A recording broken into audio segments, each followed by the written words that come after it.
Alors, quel est le protocole de prise en charge à l'hôpital? Donc, quand les gens sont hospitalisés, on va bien sûr les hydrater parce que les gens âgés sont à très haut risque de déshydratation, ils ne vont pas boire et on les perfuse.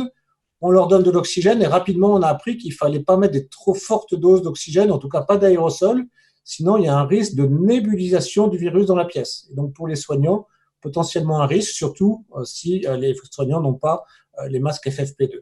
Donc, on est revenu, par exemple, pour les patients qui sont spastiques, à des médicaments que je n'avais pas utilisés depuis 20 ans, le Bricanil en sous-cutané, par exemple, parce qu'on ne pouvait plus utiliser d'aérosol. Des antipyrétiques pour lutter contre la fièvre.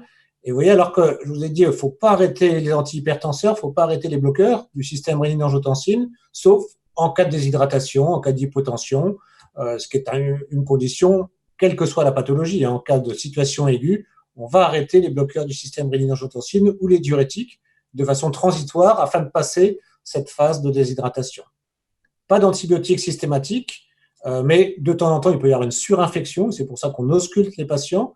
On ausculte des patients et on a des stéthoscopes qui sont des stéthoscopes à usage unique quasiment, puisqu'on ne va pas utiliser nos stéthoscopes de patient en patient. Donc, on s'est armé, on n'entend pas grand-chose avec ces stéthoscopes, mais c'est ces stéthoscopes qu'on utilise et on donne des antibiotiques avec des protocoles, vous voyez, soit de l'augmentin, soit ceftriaxone et azithromycine. La prévention de la maladie veineuse thromboembolique est systématique et avec des dosages qu'on va adapter à la fonction rénale et des dosages qui sont, vous savez, on peut donner des doses en fonction du risque faible ou élevé. Là, on considère comme les patients comme un risque élevé. Donc, on va donner soit de la tinzaparine, soit de l'énoxaparine avec des doses, donc doses élevées. Et c'est vrai que chez les patients qui ont souvent une fonction rénale un peu limite, on aime bien utiliser la tinzaparine qui peut tolérer des clérances jusqu'à 20, entre 20 et 30 de Cockcroft. Sinon, en dessous, on recourt à la calciparine. Pour les patients qui sont sous anticoagulants oraux, les AVK, on va les switcher pour des HBPM parce que trop de risques de déstabilisation de l'INR avec les AVK.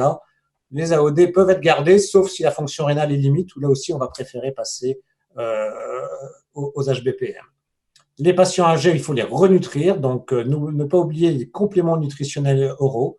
Et puis malheureusement, on va voir des formes graves arriver. Entre J7 et J9 arrive un syndrome de détresse respiratoire qui est majeur. Et là, tous les patients ont été staffés et soit on les oriente sur la réanimation, soit on les passe dans une prise en charge palliative avec introduction de médicaments pour tolérer des morphiniques, notamment pour tolérer cette dyspnée qui est du coup très très difficile pour les patients.